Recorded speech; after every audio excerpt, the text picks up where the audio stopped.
new Dell XPS 13 in all of its alpine white glory, it'd have to be those.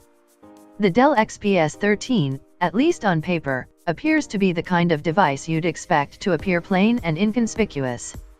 With 8th generation Intel Kaby Lake refresh processors, 3 USB-C ports, Windows 10 and even a microSD card slot, it's more powerful than it looks.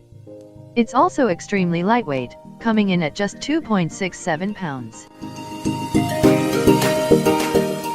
The Dell XPS 13 also brings a more modern aesthetic to the table.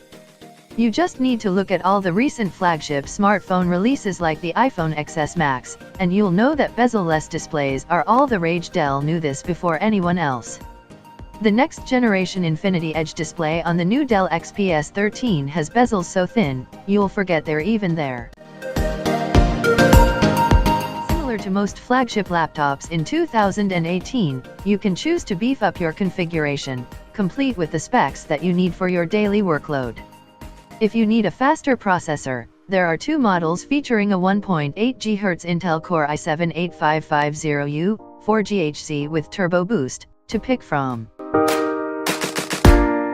That said, the 720p webcam produces about as sharp a visual as that of the latest MacBook Pro, but isn't a 60 frames per second lens like that on the Pixelbook. The Surface Book 2 beats them all with a 1080p camera.